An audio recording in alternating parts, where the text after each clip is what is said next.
Perdí igual. Eh, Así que está en su teléfono. Hoy ya nos toca el párrafo 6 del capítulo sobre la providencia. Y dice, en cuanto a los seres humanos malvados e impíos, a quienes Dios, como juez justo, los ha cegado y endurecido por sus pecados anteriores, no solo les niega su gracia, por la cual podrían haber sido iluminados en sus entendimientos y obrado en sus corazones, sino que también algunas veces les retira los dones que ya tenían y los expone a cosas tales que su corrupción las hace ocasión de pecado y a la vez los entrega a sus propias concupiscencias, a las tentaciones del mundo y al poder de Satanás, por lo cual sucede que se endurecen a sí mismos, inclusive bajo aquellos medios que Dios usa para ablandar a otros.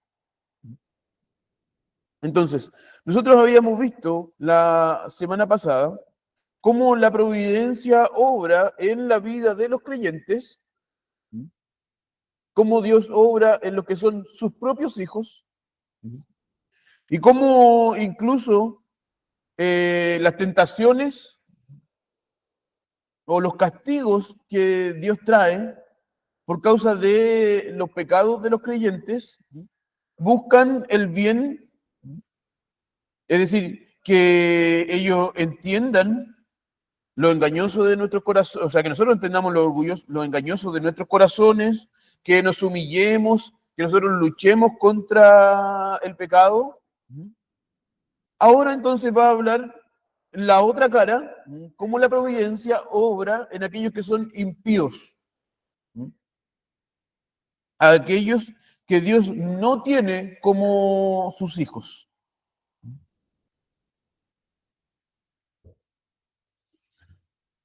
Y lo que este pasaje nos va a decir es que Dios precisamente endurece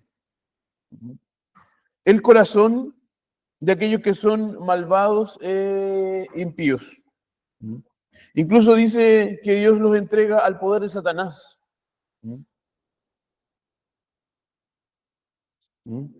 Para así ser ellos expuestos a las tentaciones. Y esto no solamente porque Dios lo permita, recuerden, lo hemos mencionado varias veces, no existe el mero permiso, sino porque Dios así lo ha ordenado. Entonces, esta sección nos va a explicar cómo Dios impone su justo castigo sobre aquellos que son impíos y malvados.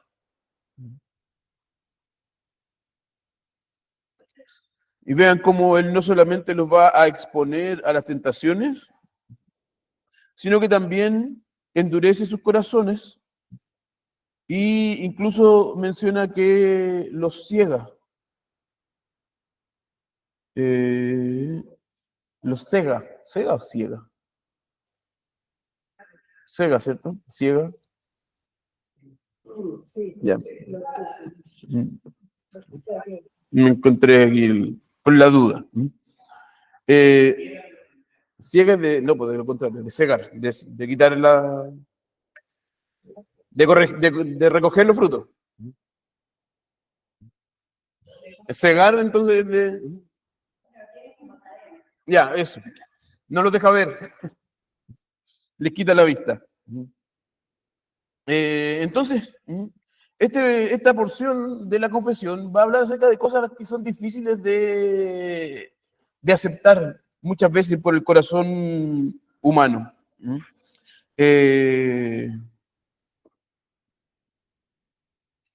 por ejemplo, en el caso de Faraón, la Escritura nos va a decir que fue Dios quien endureció el corazón de Faraón.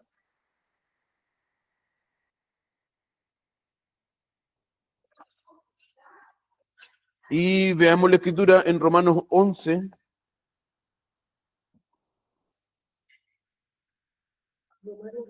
11, versículos 7 y 8. Romanos 11, 7 y 8.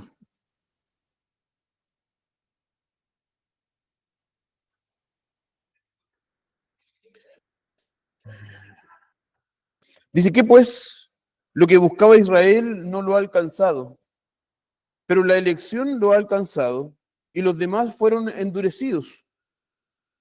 Como está escrito, Dios les dio espíritu de estupor, ojos para que no vean y oídos para que no oigan hasta el día de hoy. Vean cómo esta frase en realidad es bien fuerte, pero también es muy clara. Dios les dio espíritu de estupor, ojos para que no vean, oídos para que no oigan. Esos son los ojos y oídos, entonces, que Dios mismo da.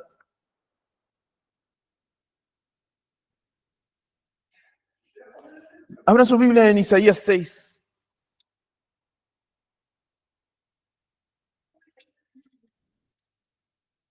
Isaías capítulo 6, versículos 8 al 10.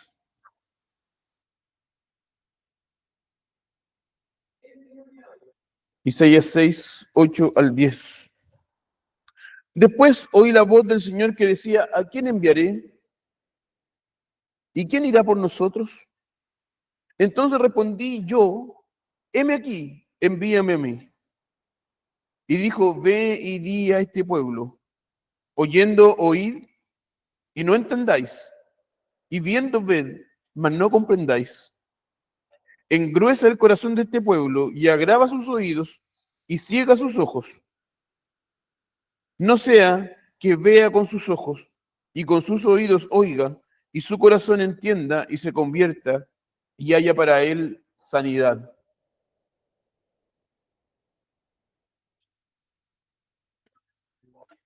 Isaías 6, 8 al 10. ¿Cuál es la misión de Isaías que Dios le da aquí? Cegar, endurecer. Entonces, él aquí declara que él daría a esta gente ojos que no ven y oídos que no oyen. Que Dios engrosaría su corazón. Se engrosaría es como engordaría, llenaría de grasa. Su corazón, que este corazón se ponga duro.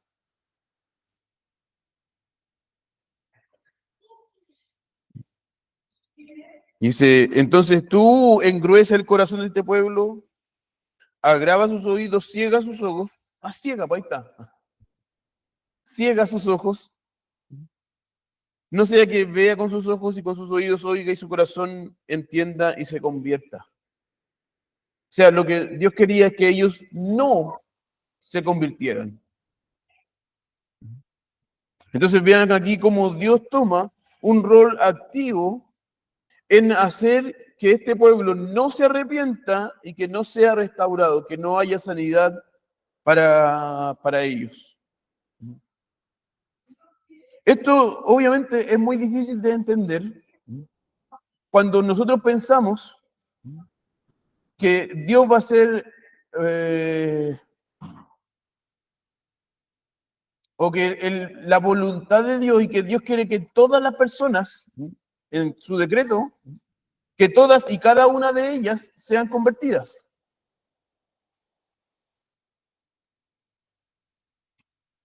Pero Dios va a explicar que en su propósito Él muchas veces quiere cegar el corazón, los ojos de muchos de ellos. Y el propio Señor Jesús lo explica a sí mismo. Vean en Mateo 13,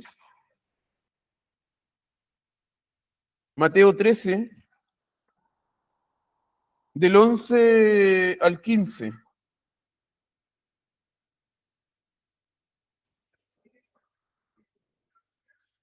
Veamos del versículo 10. Mateo 13, del 10 al 15. Entonces Acercándose los discípulos, le dijeron, ¿por qué hablas en parábolas?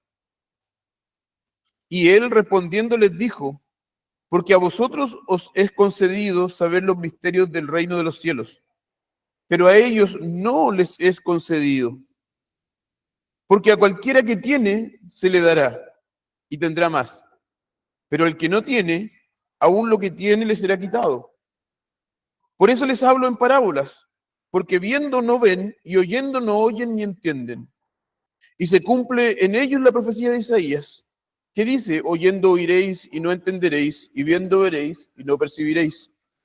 Porque el corazón de este pueblo está engrosado, y con los oídos oyen pesadamente, y han tapado sus ojos.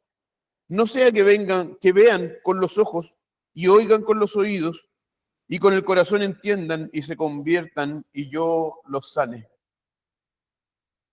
Muchas veces, cuando se nos explican las parábolas, o cuando se nos explica el ministerio de Jesús, nos van a decir, Jesús era un predicador sencillo.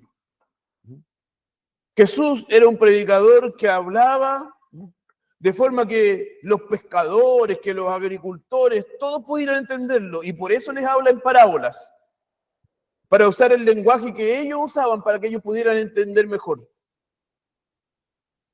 Lo que Jesús dice es que él habla en parábolas y no habla directamente para que las personas que no tuvieran que entender no entendieran. Solamente aquellos que tuvieran un entendimiento espiritual dado por Dios podrían entender bien las parábolas que él estaba enseñando, pero no era lo natural entender las parábolas. Y él lo hace así, entonces, para que se cumpla la profecía que Dios, por medio de Isaías, dio ahí en el capítulo 6. Entonces, ellos podían oír. Sin embargo, ese oír no los iba a llevar a obedecer o a poner atención. ¿Tienen ustedes esos hijos que ustedes le hablan y que no responden? Y uno le dice, ¿qué te dije? Y responden lo que uno les dijo. Pero sin embargo, no hicieron lo que uno les pidió. Porque oyendo, incluso recordando las palabras, no fueron capaces de oír con nuestra intención, de que ellos hicieran lo que nosotros queríamos. Entonces, no es lo mismo escuchar el orden de los papás, de, no sé, cualquier autoridad, de un carabinero, o incluso del propio Dios, que obedecer esas palabras que nosotros hemos oído. Entonces, el pueblo de Israel oía, escuchaba los mandamientos, sin embargo, no los obedecían. Eso es que les da oídos, pero no oyen. Vean en Apocalipsis 22, el versículo 11.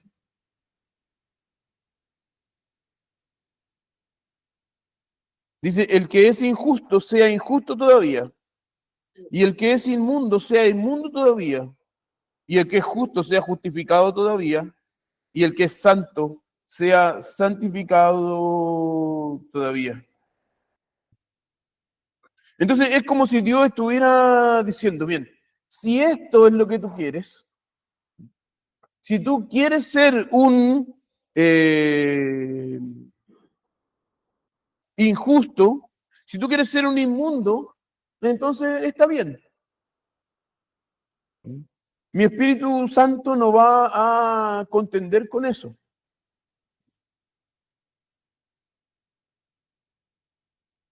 Entonces yo no te voy a refrenar. Simplemente voy a dejar que tú hagas aquello que quieres hacer. Nos entrega a nuestros deseos, o más bien entrega a los impíos a sus deseos. En Isaías, y por medio de la profecía de Isaías, Dios está diciendo al pueblo, bien, si ustedes no quieren escucharme, entonces ustedes hagan lo que ustedes quieran. Si ustedes no quieren escucharme, entonces yo voy a cegar sus corazones, voy a cegar sus ojos, voy a endurecer sus corazones. Precisamente así es la figura que se muestra de los corazones de piedra, corazones no convertidos. Y eso precisamente es el corazón de nuestro estado natural. Es tener un corazón de piedra, un corazón que no responde, un corazón que no oye a Dios. Y entonces esto es parte del juicio de Dios a aquellos que son reprobados. Él simplemente los entrega a sus propios corazones, para que ellos hagan su propia voluntad. Entonces dice que Dios los ha cegado y endurecido por sus pecados anteriores. Entonces este cegar y endurecer responde a los pecados anteriores de esta gente. Porque Dios no los considera como santos a los cuales Él deba cegar, como creyentes a los cuales Él tiene que endurecer sus corazones, sino que Dios los considera como dentro de la generación caída, y entonces por sus pecados, como un juez justo, Él los entrega a este castigo. Entonces fíjense cómo aquí no está haciendo Dios relacionándose con hombres neutros o con hombres santos, endureciendo sus corazones, sino que con hombres pecadores, y que Él simplemente los deja que ellos caigan más y más en el pecado que ellos mismos quieren. Entonces, este cegar, este endurecer, manifiesta el justo juicio de Dios. Por eso dice ahí la confesión que Dios, como juez justo, los ha cegado y endurecido por sus pecados anteriores. Y entonces a ellos les niega su gracia.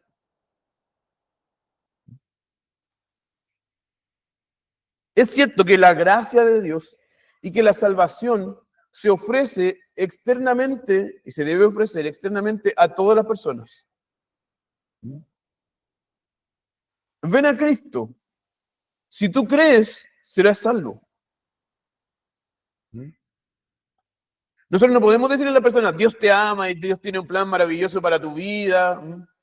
No, pero nosotros podemos decirle, porque así dice el Evangelio, que a todos aquellos que creen serán salvos. Y que ellos pueden venir y que Dios los llama a venir a Él. Sin embargo, a aquellos que Dios ha cegado, Él les niega su gracia. Y entonces Él no obra internamente para que ellos sean convertidos.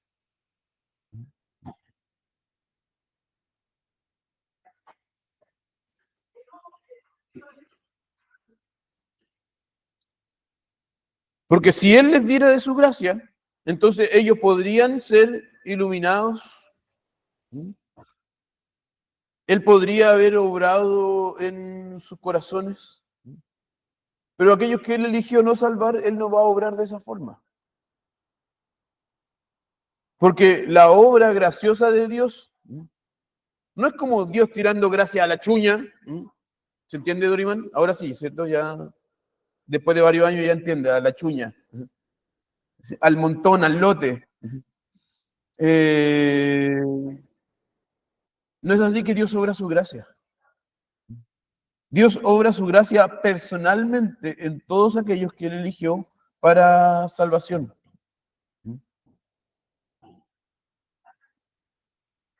Vean en 2 Corintios 4:4 cómo es descrita la gracia de Dios.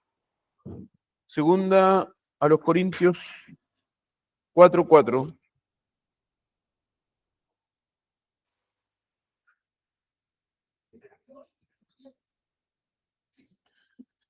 Pero si a partir del versículo 3 y 4. Pero si nuestro evangelio está aún encubierto, para los que se pierden está encubierto, entre los cuales el Dios de este siglo cegó el entendimiento de los incrédulos, para que no les resplandezca la luz del evangelio de la gloria de Cristo, quien es la imagen de Dios.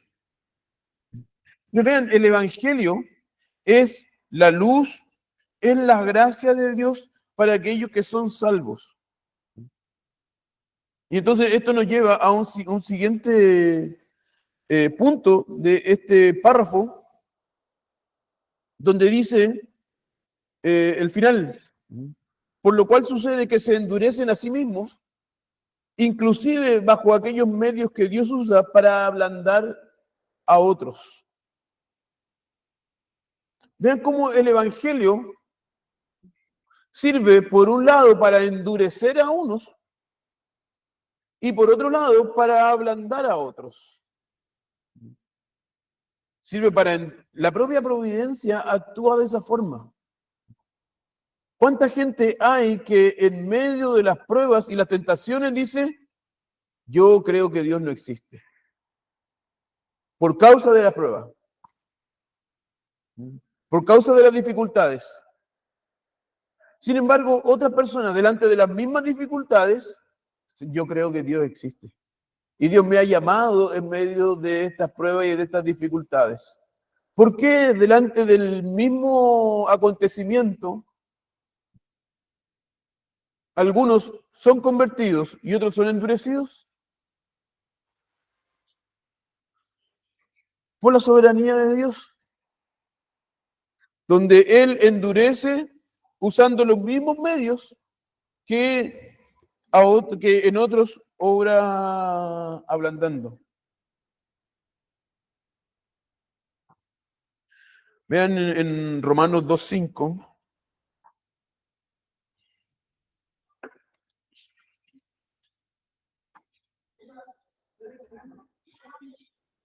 Dice, más por tu dureza y por tu corazón no arrepentido, atesoras para ti mismo ira para el día de la ira y de la revelación del justo juicio de Dios.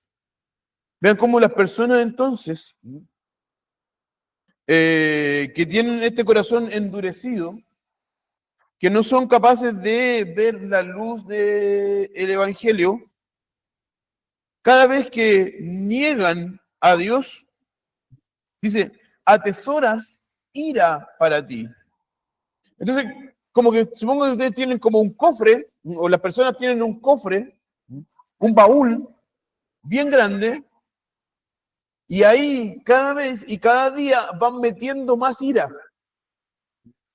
por causa de sus pecados, y van atesorando, van guardando ira para el día de la ira, para el día del juicio. Y entonces ahí se va a abrir el baúl. Y toda la ira amontonada de Dios va a salir y se va a derramar sobre ellos. Eso es lo que dice el apóstol Pablo. Mucha gente no está avisada de esto. Porque nosotros, además, cuando evangelizamos y cuando hablamos a otros acerca de Dios, presentamos un evangelio incompleto. Un evangelio que habla solamente de la bondad de Dios, pero que no lo presenta a Él en términos de su juicio. Al contrario de lo que el Señor Jesús entregaba como predicación, arrepiéntanse. Arrepiéntanse, porque la ira de Dios, el juicio de Dios está cerca.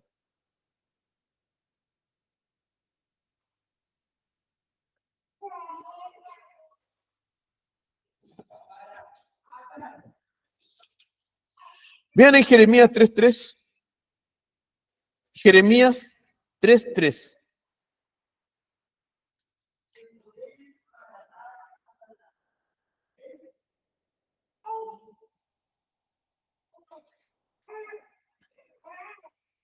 Dice, por eso las aguas han sido detenidas y faltó lluvia tardía. y has tenido frente de mujer ramera, no quisiste tener vergüenza. Entonces, aquí el profeta le dice a Israel, ustedes tienen frente de mujer ramera, han sido marcados como una prostituta. ¿Por qué? Porque ustedes no quisieron tener vergüenza. No quisieron tener vergüenza de que de sus propios pecados. Es decir, no quisieron arrepentirse de sus pecados. Y entonces aquí nosotros vemos lo que hemos visto en otras ocasiones, la concurrencia de la voluntad divina con la voluntad humana. Dios endurece el corazón de los impíos. ¿Cómo lo hace? Usando la propia voluntad de los impíos. Entonces, no es que Israel aquí quisiera tener vergüenza de sus pecados y Dios endurece su corazón y no los deja arrepentirse. No, ustedes quieren, o más bien, ustedes no quieren arrepentirse. Y es de esa forma que Dios endurece sus corazones. Por eso ahí la confesión decía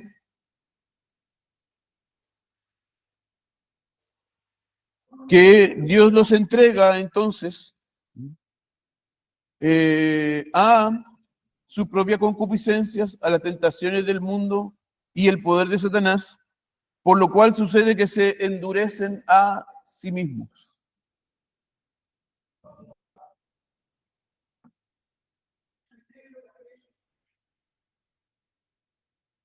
Sproul, cuando él comenta la confesión, dice que en 1944 su papá estaba en la guerra. 44 debe ser la segunda guerra, la primera. La segunda ya. Él veía en los diarios, dice, y yo por fotos conocía a Stalin, a Churchill, Mussolini, a Roosevelt y a Hitler, que eran como los grandes personajes de los grandes gobernantes dentro de los países que estaban en guerra en ese tiempo. Su papá estaba en Europa en la guerra y entonces dice que cierta vez él recuerda, cuando escribió el comentario, él dice, yo recuerdo que yo hablaba con mi mamá y le decía, no es posible que hombres adultos no se puedan dar cuenta de cómo la violencia y la guerra no les va a ayudar a resolver sus problemas. Eso obviamente es parte del pensamiento de los niños. Pero él decía, yo como niño no podía entender que la violencia pudiera parar o pudiera ayudar a traer paz, a traer tranquilidad. Dice, hasta que cumplí 15 años y cuando tenía 15 años ya había estado en al menos 50 peleas en la calle. Ya había sido expulsado del colegio por pelear dentro del colegio. Y ahí yo pensaba que sí, la violencia servía. Y entonces él dice, bien, mi conducta me llevó a cambiar mis pensamientos acerca de la violencia. Y es lo que nos pasa a todos nosotros. Y es lo que pasa especialmente a los impíos. Ellos, para justificar sus conductas, van a cambiar sus pensamientos. Van a tratar de justificar lo que ellos creen. Y entonces van a dejar de pensar esto es bueno, o sea, esto es malo, y van a decir ahora esto es bueno. Y eso significa, cuando alguien a lo malo lo llama bueno, es que tiene un corazón endurecido.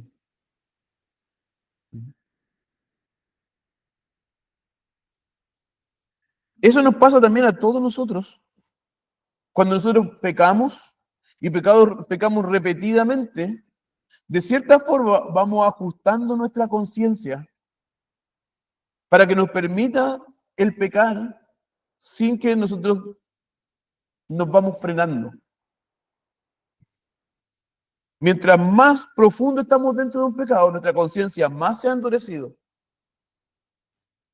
Entonces, lo que al principio la gente hace con vergüenza, con temor, después que lo hace muchas veces, ya es capaz de hacerlo abiertamente, sin ningún tipo de vergüenza o temor. ¿Por qué? Porque han sido entregados a sus propios deseos, a las tentaciones del mundo y al poder de Satanás. Por lo tanto, nadie puede decir a Dios, pequé porque tú endureciste mi corazón. Porque siempre el endurecimiento del corazón va a responder a los deseos de la propia persona. Dios simplemente no lo va a refrenar. Dios no va a cambiar la dirección en la cual esa persona camina. Va a hacer exactamente lo que quiere hacer y Dios lo deja. Y así se va endureciendo su corazón. Por eso no podemos nosotros echarle la culpa a Dios de nuestros pecados. Menos aún el impío.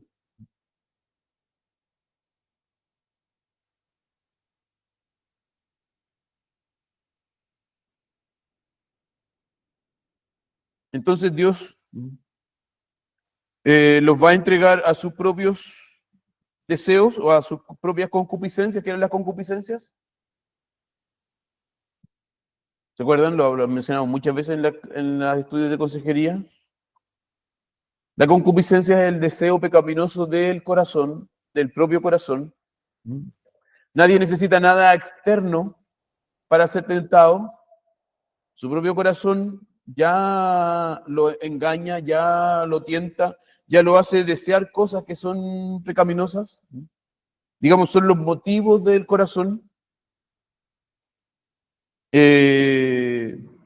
También nosotros encontramos como agentes para endurecer las tentaciones del mundo. Las tentaciones, sea de la cultura en la cual nosotros vivimos, o de la filosofía bajo la cual somos nosotros enseñados y guiados. Alguien podría decir, yo no estudio filosofía ni leo nada de filosofía. Pero la tele es una clase de filosofía todo el tiempo. No hay un profesor de filosofía, pero simplemente se expone la filosofía del tiempo. Los grandes filósofos que cambiaron el mundo no lo hicieron por medio de libros de filosofía. Muchas veces es por medio de novelas. Albert Camus, por ejemplo, un autor muy conocido con algunos cuentos, bien conocido, él fue un filósofo nihilista. En la vida no hay sentido, en la vida no hay verdad. Finalmente todo es subjetivo, entonces y relativo eso. Nosotros no necesitamos leer a Nietzsche para aprender esas cosas. Las vemos en la tele todos los días. Entonces el mundo nos ofrece una forma de pensar. Además la gente alrededor de nosotros también nos tienta. Pero nosotros no podemos decir fue la culpa del otro que me tentó. Porque si finalmente yo cedo a las tentaciones del mundo o de las personas, es porque mi propio corazón lo quiere. Y así también somos entregados al poder de Satanás, o perdón, los impíos son entregados al poder de Satanás para hacer lo que él y ellos quieren y así endurecer sus corazones.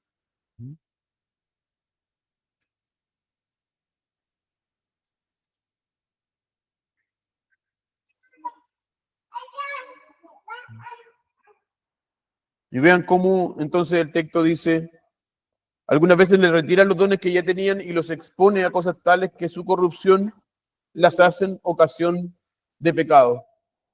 Recuerden el Salmo 73 que también vimos la semana pasada,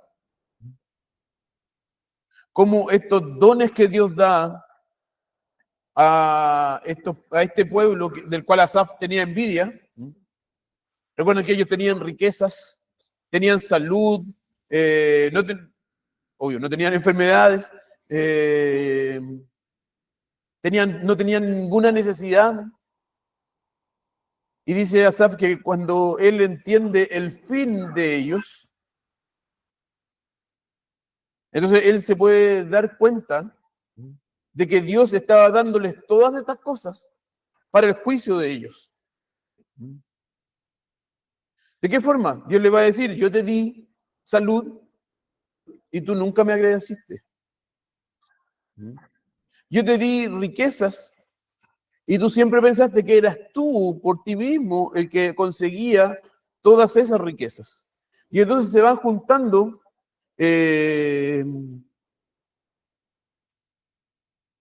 como pruebas para el día del juicio. Y ahora, cuando Dios les da todas estas cosas, ellos en vez de ir a Dios, ellos se endurecen y piensan que es por causa de ellos. Recuerden que ahí incluso ellos preguntan, ¿existe Dios? ¿Hay Dios? ¿Hay conocimiento en Dios? Preguntan estos hombres a los cuales Dios le ha dado muchas cosas, pero que sin embargo son entregados a sus corazones para ser así endurecidos. Entonces, funciona muchas veces al contrario de lo que nosotros pensamos, la providencia de Dios. Muchas veces Dios nos quita para darnos de su gracia, para hacernos cambiar, para hacernos avanzar en nuestra lucha contra el pecado, y a los impíos les da para que ellos endurezcan sus corazones. Nosotros podríamos pensar, bien, si Dios da y si Dios es bueno, las personas van inmediatamente a ser convertidos, pero el corazón humano, ya que es tan engañoso, es tan rebelde, muchas veces Dios usa esos medios para endurecer los corazones de ellos. Hasta aquí entonces, creo que eso ya explica el párrafo completo. ¿Hay alguna pregunta?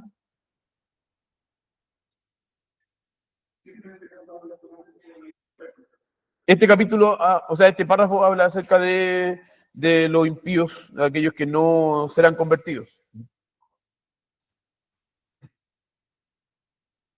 Como decíamos, la semana pasada hablaba de la providencia en el alma de los creyentes, cómo ella funciona. Ahora, el otro lado, cómo la providencia funciona o cómo obra en el alma de los no creyentes.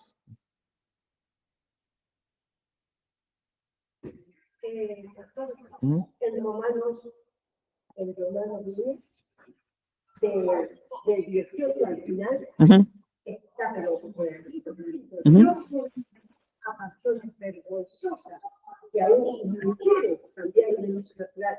Bueno, dice, injuriosos, murmuradores, aborrecedores, de todo tipo de pecados, porque cambiaron voluntariamente la gloria de Dios por su concupiscencia. Dios no porque Dios es que quiere que sea malo, el hombre de Dios. Así que lo malo está. Vean, ahí a veces nosotros entendemos mal este pasaje porque pensamos que Dios los castigó porque ellos eran homosexuales. Y entonces daban hombres con hombres, dice el texto, ¿cierto? Pero vean cómo en realidad ese es el castigo que Dios les da. No es que Dios los castiga por eso, sino que más bien ese es el resultado del castigo. ¿Cuál es el pecado primero por el cual Dios los castiga? Es que ellos no lo glorifican como a Dios. Cambiaron la gloria de Dios por la creación y adoraron a la criatura. Y entonces se hicieron sabios en su propio conocimiento. Y entonces Dios va y le dice, bien, ustedes no me quieren adorar a mí, adoren lo que ustedes quieran. Y entonces el hombre, entregado a sus propias pasiones, va a hacer lo más sucio que pueda hacer. Y entonces él va a comenzar a degradarse de tal forma que, por lo menos aquí en Romanos, como el último paso de la degradación es la homosexualidad. Ese es el castigo. Cuando nosotros vemos la parada gay, no es que Dios va a castigar, fue ayer parece, o uno de estos días.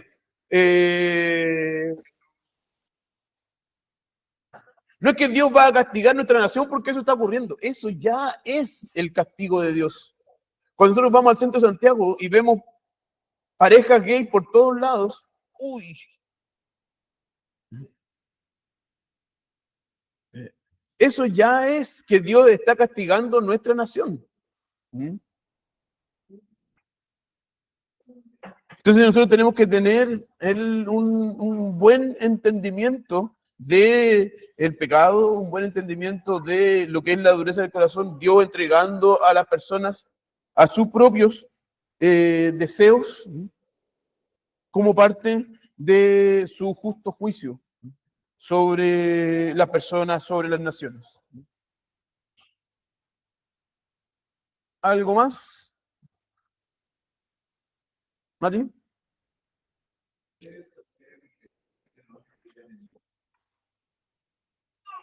No sé cuál es el pasaje que lo menciona aquí, pero cuando Dios da, que podríamos ver como el caso de Job, pero el caso de Job es el inverso, de Dios actuando en los creyentes, ¿cierto?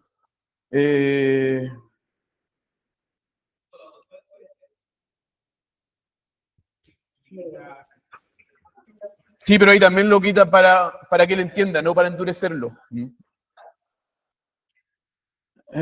A Faraón, claro, a Faraón por medio de las plagas, gracias, Dios le quita de su poder, le quita de la autoridad, le quita las grandes, de ser la gran nación que él, o el gran gobernante de esa nación que él era, y en realidad él va endureciendo su corazón cada vez que Dios le va quitando esta. Entonces Dios le dice, yo a ti te hice crecer. Y después te quité lo que tú tenías. Y de esa forma tú endureciste tu corazón. Entonces nosotros vemos como Faraón todas las veces, después de las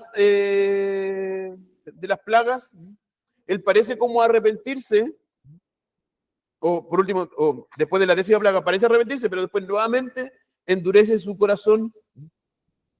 Entonces, ahí hay un ejemplo de Dios quitando los dones que Él dio de forma de endurecer el corazón de los no creyentes. Eso.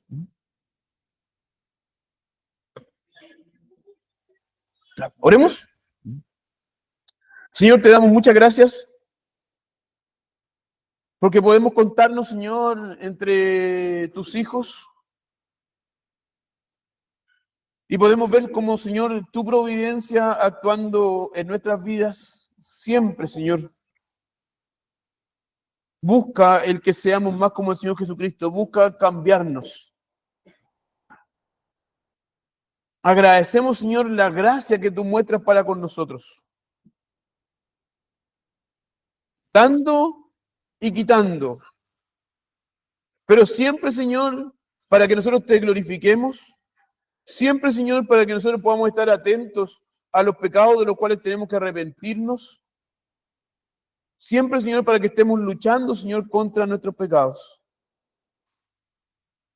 Ayúdanos, Señor, a entender entonces tu obra providencial. Ayúdanos, Señor, también a ser buenos evangelistas,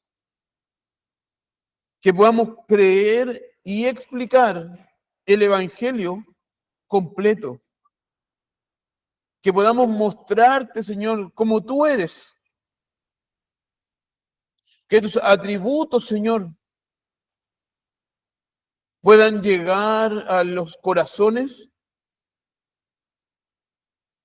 y que las personas, Señor, puedan conocerte mejor.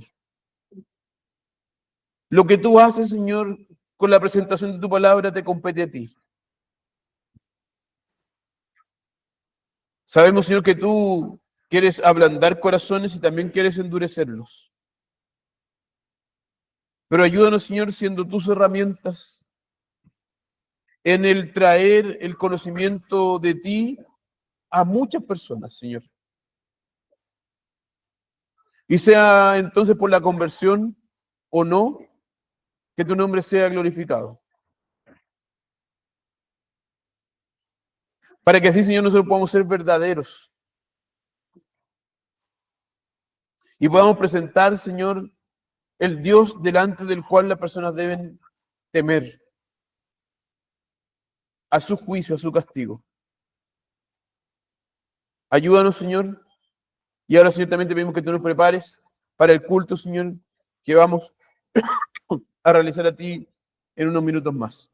Bendícenos, Señor, te lo pedimos en el nombre del Señor Jesucristo. Amén.